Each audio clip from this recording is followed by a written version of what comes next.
नर्मदे हर। नर्मदा परिक्रमा एक विलक्षण अनुभूति के 57वें भाग में मैं डॉक्टर सुरुचि नाइक आप सभी का स्वागत करती हूँ।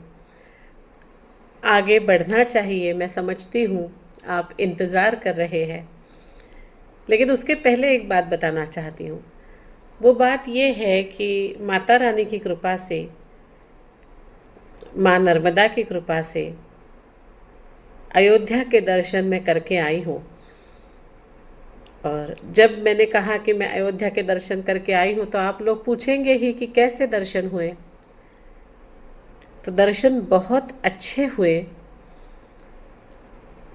और एक विशेष बात जो मुझे पता चली वो भी आप सभी को बताऊंगी, लेकिन वीडियो के आखिरी में। तो अब बढ़ते हैं अपने परिक्रमा में आगे। बात हो रही थी कि मांडू से नर्मदा परिक्रमा एक विलक्षण अनुभूति के 57वें पर्व में, भाग में, खंड में मैं डॉक्टर सुरुचि अग्निहोत्री नाइक आप सभी का स्वागत करती हूँ। हमेशा की तरह मैं इस बार भी थोड़ी लेट ही आई हूँ, लेकिन इस बार मेरे पास बहुत अच्छा कारण है कि मैं लेट आई हूँ। बात यह है कि मैं राम जी के दर्शन करके आई हूँ अयोध्या से, और जब ये बात आपको पता चलेगी कि आप कहोगे उसके बाद कि अच्छा ठीक है, चलो इस बार आपको माफ़ कर ही देते हैं। तो उम्मीद करती हूँ कि इस बार जो मुझे लेट हुआ है उसके लिए आपने मुझे पहले ही माफ़ कर दिया है, क्योंकि मैं राम जी के दर्शन करने गई थी। कारण बताना अच्छी बात नहीं है ना, पर फिर भी मैं बता रही हूँ। ठीक है ठीक है, कान पकड़ती हूँ, अगली बार जल्दी आने की कोशिश करती हूँ। अब आप मुझे पूछोगे कि अयोध्या का दर्शन कैसा हुआ। अयोध्या का दर्शन बहुत अच्छा हुआ, और एक बहुत अलग बात पता चली जो मैं आपको वीडियो के आखिरी में बताऊंगी। जो राम जी की ओरिजिनल मूर्ति है, जो राजा विक्रमादित्य ने 2000 साल पहले उनकी स्थापना की थी, उनके बारे में मैं आपको कुछ बताने वाली हूँ, लेकिन वीडियो के अंत में। तो अब चलते हैं परिक्रमा में, मांडवगढ़। तो मैं बता रही थी कि मेरे पास पानी में बोतल में भिगोए हुए मूंगफली के दाने थे। अब सुबह नाश्ता करना था। वो मूंगफली वैसे ही फेंकनी पड़ती, किसी ने बड़े प्यार से दी थी, तो मैंने रात में पानी में भिगो के रख दी थी, और सुबह मैंने पानी से निकाली। एक बड़ा सा पेड़ था, उसके नीचे सीमेंट का जो पार लगा होता है वो था, उसके ऊपर मैं और बाबा बैठे हुए थे, और बोतल से निकाल के हम वो फली दाने खा रहे थे। अब मन भी कैसा होता है ना, ज़रूरत नहीं होती फिर भी दौड़ता है, भागता है। पेट भर रहा था, फली दाने मिल रहे थे, पौष्टिक भी होते हैं। फिर भी मेरे मन में एक ख्याल आया कि ये तो मूंगफली हम खा रहे हैं, इसकी जगह बादाम होते तो। ज़रूरत तो नहीं थी, मूंगफली से काम हो रहा था, लेकिन जो है उसे छोड़कर जो नहीं है उसके पीछे भागना, ये मन की क्या कहें, बेसिक प्रवृत्ति है, नेचर है। तो मेरे साथ भी वैसा ही हुआ, और मैंने बाबा को कहा कि बाबा इसके जगह बादाम होते तो। अब बाबा भी मुझे कहते हैं, देखो ये गरीबों के बादाम ही हैं, तुम इसे बादाम समझ के खाओ। और यही बात हो रही थी कि हमारे सामने से एक सफ़ेद कलर की गाड़ी आगे निकली। उस गाड़ी में एक बहुत सुंदर महिला बैठी थी, सामने बैठी थी ड्राइवर के सीट के बाजू में। उसने सफ़ेद रंग की साड़ी पहने हुई थी, और उसके ऊपर कुछ एम्ब्रॉयडरी थी। ये महिला बहुत सुंदर, गोरी, और नाक नक्शे भी बहुत सुंदर थे। इतनी आकर्षक वो महिला थी कि गाड़ी मेरे सामने से गई, फिर भी मेरा ध्यान उनकी तरफ गया। और मैं बिल्कुल ऐसे देखती रही, मेरे मन में क्या विचार चल रहे थे पता नहीं, पर ये ज़रूर समझ रहा था कि कितनी प्रसन्न, दैवी, सिर्फ सुंदर नहीं, वो सिर्फ सुंदरता नहीं थी, वो शायद उस महिला के ऐसे दर्शन थे जिसमें मुझे माँ भी दिखी, जिसमें मुझे सहेली भी दिखी, और सात्विकता से भरी हुई थी, वो परिपूर्ण थी सात्विकता से। और गाड़ी मेरे सामने से ऐसे जा रही थी, तभी मैंने उनको देखा और मुझे लगा अब वो आगे चले जाएंगे। थोड़ी ही दूर जाके वो गाड़ी रुकी, वो महिला गाड़ी से उतर के नीचे आई। अब मैंने उनके बाल देखे, उनके बाल काफ़ी कमर तक लंबे उनके बाल थे, और वो गाड़ी के पीछे की तरफ आई। उन्होंने डिक्की खोली, एक थैली उठाई और चलते चलते हमारी तरफ आने लगी। कई बार क्या होता है, परिक्रमा वासियों को देख के जो दूसरे वाहन वाले यात्री होते हैं या वहाँ से आने जाने वाले लोग होते हैं, वो रुक के कुछ सेवा देना पसंद करते हैं। कई लोग कभी बिस्किट, केला, कई कुछ खाना, कुछ चाय पिला देते हैं, कुछ दक्षिणा स्वरूप हाथ में पैसे दे देते हैं। और इन माताजी ने एक थैली उठाई और हमारे तरफ बढ़ने लगे। मेरा मन तो पहले ही बादामों के पीछे जा चुका था, अब मेरा मन और कहीं गया और मैंने बाबा को कहा, माताजी शायद कुछ नाश्ता ला रही है। भूख बहुत लगी हुई थी और मेरे ख्याल से भूख ही एक ऐसी चीज़ है जिस पर नियंत्रण लाना सबसे मुश्किल बात होती है। अन्न की वासना बहुत ज़्यादा पक्की होती है, उसे छोड़ना बहुत मुश्किल होता है, और तब तो मुझे भूख ही लगी थी। तो मेरे मन में यही आया था कि अब माताजी कुछ अच्छा नाश्ता अपने लिए लेकर के आई है शायद। और वो चलते चलते हमारे ही पास आई। उन्होंने कहा, मैं कुछ दूंगी तो आप लोगे? तो हमने कहा कि हाँ लेंगे। तो बोले, खाओगे? तो फिर मेरे मन में तो और लड्डू फूटने लगे। मैंने कहा, हाँ खाएंगे, आप भी हमारे साथ बैठिए, आप भी मूंगफली खाइए। वो हमारे साथ बैठी, उन्होंने मूंगफली खाई, इधर उधर की थोड़ी दो चार बातें हुई। फिर उन्होंने कहा कि मेरा मायका रतलाम का है और मेरे पास रतलाम की सेव है जो बहुत फेमस है, रतलाम की तीखी सेव। तो अगर आप ये खाएंगे तो मुझे अच्छा लगेगा। अब इतनी बड़ी वो थैली थी जिसमें मतलब समझ लीजिए 1-2 किलो सेव रखी होगी, इतना उसका वजन होगा, 1-1/2 किलो, ऐसा इस तरह से। तो मैंने हाँ बोला, उनसे वो थैली ले ली और बाजू में रख दी। फिर वो माताजी नर्मदे हर करके आगे चली गई, अपनी गाड़ी में बैठी और वो आगे निकल गई। अब इधर तो भूख बहुत लगी हुई थी। जैसे माताजी की गाड़ी दूर गई, मैंने उन्होंने दी हुई प्लास्टिक की थैली खोली जो गुलाबी रंग की थी। खोली तो उसमें ऊपर 1/2 किलो का रतलामी सेव का एक पैकेट था। मैंने बोला, चलो आज तो मज़ा आ जाएगा, आज तो मस्त सेव खाऊंगी। देखो, मैंने तो माताजी को सेव मांगे भी नहीं थी, लेकिन मुझे नर्मदा मैया ने सेव दे दी। अब मेरे मन से बादाम दूर जा चुके थे। वो मेरे ख्याल से एक क्षण का मोह होता है जो उस वक्त हो जाता है, और मुझे वो उस वक्त हो गया, ना उसकी ज़रूरत थी, ना दिल से भीतर से ऐसा था कि मैंने बहुत दिन से बादाम नहीं खाए और अब खाने हैं, ऐसा भी कुछ नहीं था। वो एक एक क्षण का विचार था, वो आया, उसने मुझे मोह में बांधा और वो विचार चला भी गया। अब मेरे हाथ में रतलामी सेब थी तो अब मैं खुश थी। मैंने रतलामी सेब का पैकेट बाहर निकाला।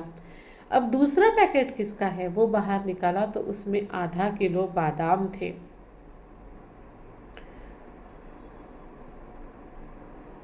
थोड़ी देर पहले बिना सोचे समझे मैंने बादाम की कामना की थी, जिसकी ना ज़रूरत थी, ना देखा जाए तो भीतर से इच्छा थी। बस जैसे मैंने कहा, वो एक पल था। वो पल भी मेरी नर्मदा मैया ने पूरा किया। मैंने इधर बादाम मांगे और उधर मुझे बादाम मिले। कोई आवश्यकता नहीं थी, लेकिन ये ऐसे ही नहीं दिए थे। इसके पीछे और इसके साथ एक सीख दी थी। वो सीख ये थी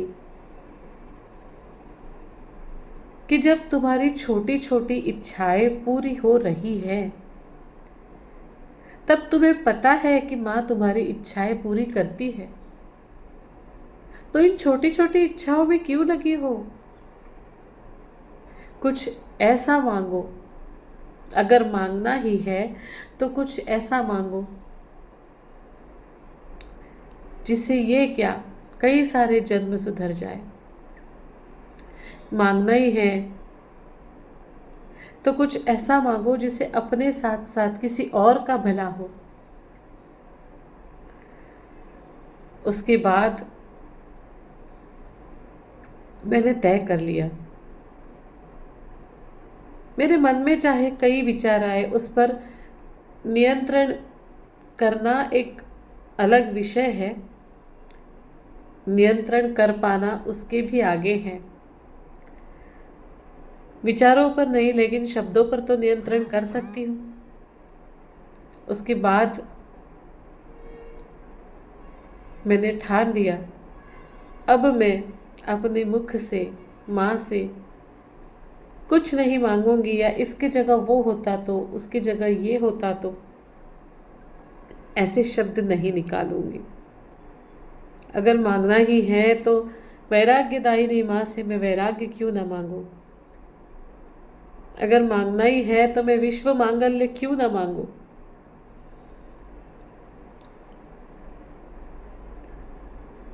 मैं रो पड़ी। थोड़ी देर बाद माता का प्रसाद, वही बादाम खाकर फिर शांत भी हो गई और हम वहां से आगे निकले। अब जितना हम चढ़ के आए थे ना मांडू का घाट, अब वो उतर के भी जाना था। थोड़ा उतरना था और सुना था कि थोड़ा मुश्किल है। हालांकि इतना मुश्किल नहीं था, लेकिन जब हम सुनते हैं ना कि ये तो मुश्किल है, तो समय लगता है, तब भीतर कुछ होने लगता है कि उतर तो पाएंगे अच्छे से। बाबा थे मेरे साथ, तो मुझे लग रहा था कि उनके घुटने में और इसमें तकलीफ ना हो। और हम उतरने लगे। थोड़ा सा उतर के नीचे आए तो मुझे दो छोटे छोटे बच्चे दिखे। भेड़ बकरियां चराने वाले बच्चे थे। जब छोटे बच्चे दिखते हैं ना, तो मेरे अंदर की शिक्षिका जागृत हो जाती है और मैं उनसे बातें करने लगती हूँ। तो मैंने एक बच्चे से कहा, अच्छा यहाँ क्यों आए हो? तो कहने लगा, हम तो यहाँ भेड़ बकरियां चराने आए हैं। तो दूसरा बच्चा उसको कहता है, क्यों झूठ बोलता है? बकरियां तो मेरे पास है, तेरे पास कहाँ बकरियां है? तू किस लिए आया है बता? फिर वो बच्चा बोलता है कि मैं आपको लेने आया हूँ। हमें लेने कैसे, क्या आए? हाँ, मेरी माँ ने भेजा है, आप चलो हमारे साथ। और फिर धीरे धीरे उनके साथ। तज्ञ हेल्थ केयर में मैं डॉक्टर सुरुचि अग्निहोत्री नाइक आप सभी का स्वागत करती हूँ।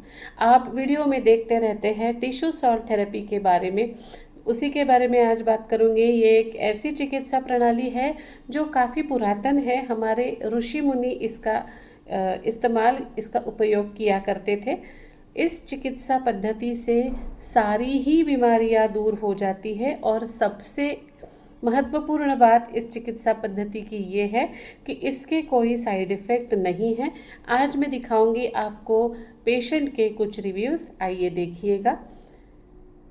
और बताना चाहूँगी इसके साथ ही कि अगर आपको किसी को भी कोई भी बीमारी हो तो आप टिश्यू सॉल्ट थेरेपी ज़रूर एक बार करके देखें। इससे आपकी बीमारियां जड़ से निकाली जा सकती हैं। धन्यवाद। इसमें से पहले रिव्यू में संदीप जी कह रहे हैं कि अभी मेडिसिन्स है, मैंने 2 महीने की मेडिसिन्स ली थी। मैं तो बस आपको बताना चाह रहा हूँ कि अभी मौसम बदलने के बाद भी हर्पीस का कोई भी हर्पीस की कोई भी तकलीफ नहीं हो रही है। आईबीएस भी नॉर्मल है, बीपी भी नॉर्मल है, मेजर कोई प्रॉब्लम है ही नहीं। और मेरी मेडिसिन्स जो है वो अभी और 10 तारीख तक चलेगी।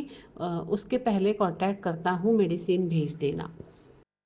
अब जो दूसरा रिव्यू है वो एक पीसीओडी पेशेंट का है, जिनके पीरियड्स नहीं आ रहे थे, माहवारी अनियमित थी। वो पेशेंट भी कुछ दिनों से टिश्यू सॉल्ट थेरेपी से इलाज कर रहे हैं। मैंने स्क्रीनशॉट पे डॉक्टर गायनेकोलॉजिस्ट मैडम का रिव्यू भी डलाया हुआ है।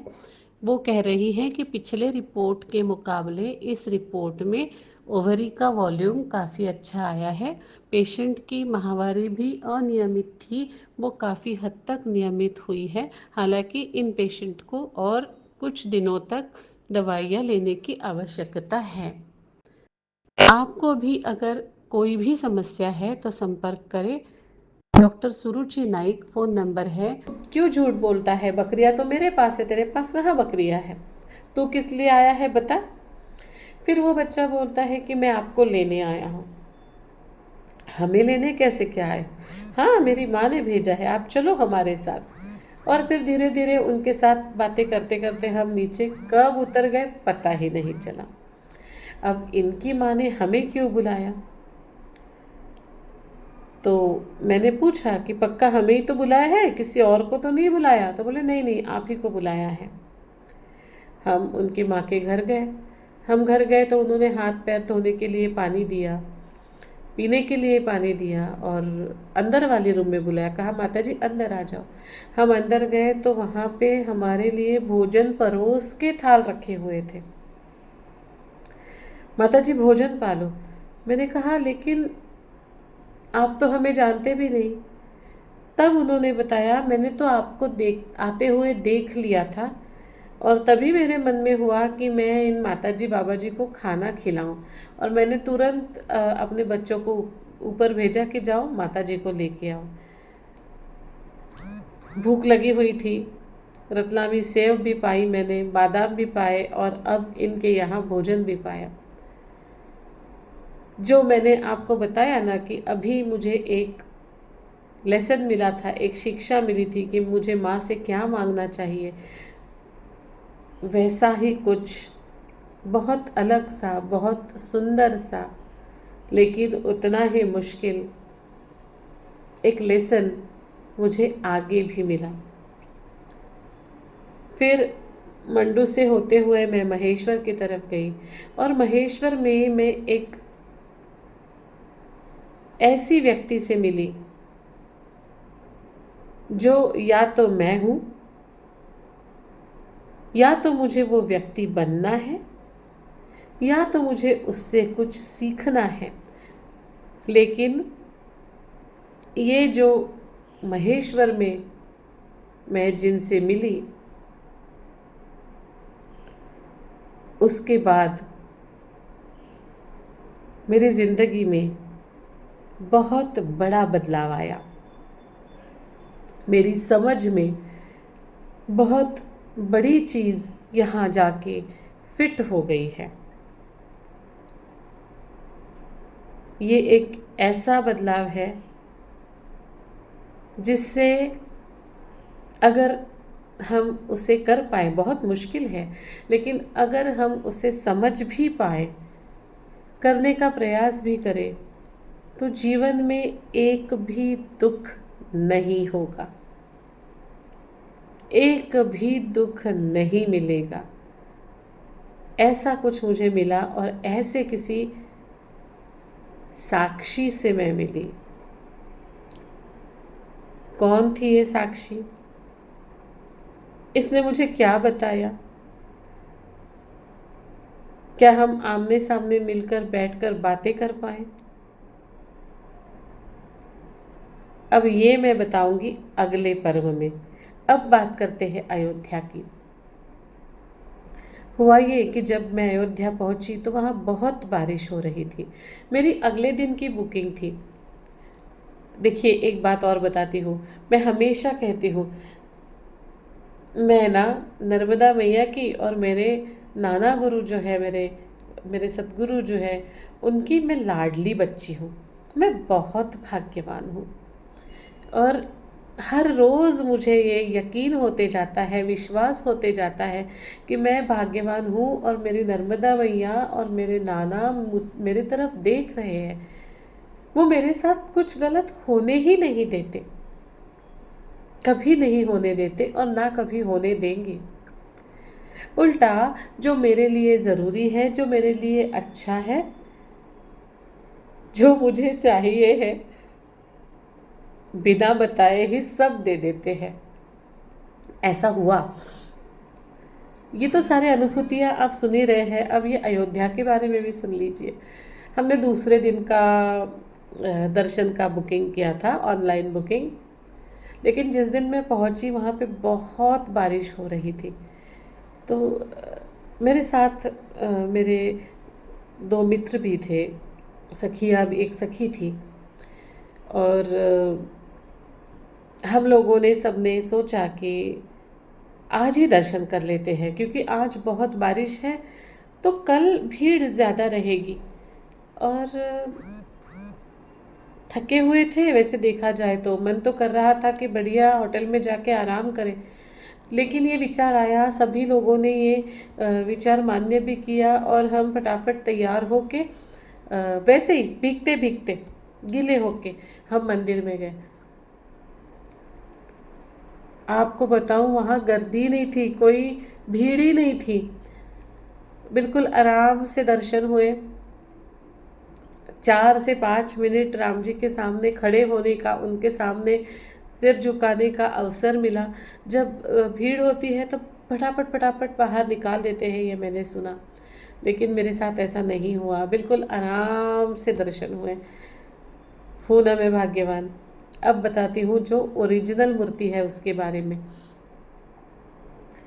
कुछ दिन पहले अयोध्या से मुझे फ़ोन आया था कि हमारे मंदिर में आपका नर्मदा परिक्रमा अनुभव कथन का कार्यक्रम क्या हम ले सकते हैं। थोड़ी प्यास लग रही है, पानी पी लेती हूँ।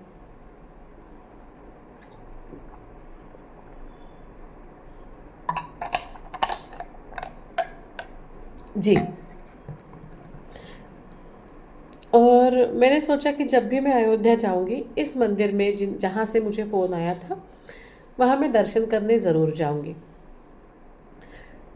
मुख्य जन्मभूमि मंदिर का दर्शन हुआ, सरयू का दर्शन हुआ। और मैंने फिर इस मंदिर के बारे में पूछा जिसे काले राम मंदिर कहते हैं। मैं वहाँ गई और वहाँ पे जो पुजारी थे देश पांडे जी, उन्होंने मुझे इस मंदिर के बारे में बताया। मैंने पूछा कि ये मंदिर कब बना हुआ है। तब उन्होंने जो बताया, बड़ी रोमांचकारक वो बात है, वो मैं आपको बता रही हूँ। आप भी जब भी अयोध्या जाओ, इन राम जी के दर्शन बिल्कुल बिल्कुल बिल्कुल करके ही आओ, क्योंकि राम जन्मभूमि में सबसे पहले जो मूर्तियाँ थी वो ये राम जी थे, काले राम जी। अब इसकी कहानी बताती हूँ। ये जो मूर्तियाँ थी, ये जो राम जन्मभूमि स्थित जो मंदिर था, उसे राजा विक्रमादित्य ने 2000 वर्ष पहले इसकी स्थापना की थी। उसके बाद जो सारे आक्रमण हुए, मुगल आक्रमण हुए, उस समय के पहले इस मंदिर के कोई पुजारी थे, उनके सपने में ये मूर्तियाँ आई। तब वो राम जन्मभूमि में स्थापित थी, तब आई। और उन्होंने पुजारी जी से कहा कि मुझे सरयू में विसर्जित कर दो, क्योंकि कुछ ऐसा होने वाला है जहाँ मुझे रहना उचित नहीं है। मूर्तियों की तोड़फोड़ हो जाएगी, ये उचित नहीं है, इसलिए मुझे सरयू में तुम डुबो दो, विसर्जित कर दो। और फिर उन पुजारी ने वो विसर्जित कर दिए। उसके कई साल बाद, ये कब हुआ इसका कोई आइडिया नहीं है, लेकिन उसके कई साल बाद करीब करीब 1750 के आसपास यही मूर्तियाँ फिर एक पुजारी के स्वप्न में आई और उन्होंने कहा कि अब मुझे बाहर निकालकर शरयू के पास मेरी स्थापना करो। जो राम जन्मभूमि स्थान है वहाँ पे मेरी स्थापना मत करो, शरयू के पास मेरी स्थापना करो।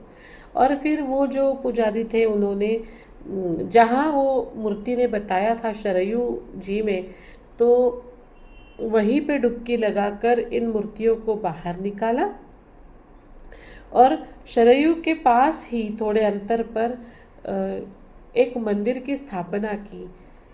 क्योंकि ये मूर्तियाँ शालिग्राम से बनी हुई काली मूर्तियाँ हैं, इसे नाम दे दिया गया काले राम जी। तो ये जो काले राम मंदिर है ये ओरिजिनल मूर्तियाँ हैं, राजा विक्रमादित्य ने स्थापित की हुई। इसका फ़ोटो देखिए, मैंने आपको दिखाया है। बहुत ही रमणीय, बहुत ही सुंदर मूर्तियाँ हैं। इनके दर्शन भी मुझे मिले हैं। आप वहाँ पे जाते हो और काले राम मंदिर पूछते हो तो आपको कोई भी बता देगा। मैं कोशिश करती हूँ अगर उसका एड्रेस मिल पाए तो वो भी मैं यहाँ पे लगा देती हूँ। किसी और मंदिर के पास है मेरे पास दिखा हुआ, मैं यहाँ पे डाल देती हूँ आप सभी के लिए। अब बताएं, हूँ ना मैं भाग्यवान? बिल्कुल हूँ। अब इतनी सारी बातें होने के बाद भी अगर मैं खुद को भाग्यवान ना कहूँ तो वो मेरी नर्मदा माता का, वो मेरे सद्गुरु का अपमान ही होगा। मैं भाग्यवान हूँ ही, उनका मेरे ऊपर आशीर्वाद है ही, उनकी नज़र मुझ पर है और वो मुझे अपने ऐसे उंगली दे के, उंगली पकड़ पकड़ के ये परिक्रमा मैंने उनके साथ की है और ये जीवन की परिक्रमा भी ऐसे ही चल रही है। मैं आशा करती हूँ आपकी भी श्रद्धा इतनी बलवान हो, आपके भी ऊपर नर्मदा मैया का, श्री रामचंद्र जी का, आपके सद्गुरु का ऐसा आशीर्वाद हो कि आपके जीवन से भी सारे दुख दर्द कष्ट दूर हो जाए। आज यहीं रुकती हूँ। अगला एपिसोड याद से देखिएगा, बहुत बहुत स्पेशल है। मेरी ज़िंदगी, मेरा जीवन पूर्णतः बदल गया है साक्षी को मिलने के बाद। तो अगले एपिसोड में मिलेंगे साक्षी को, तब तक के लिए धन्यवाद। नर्मदे हर।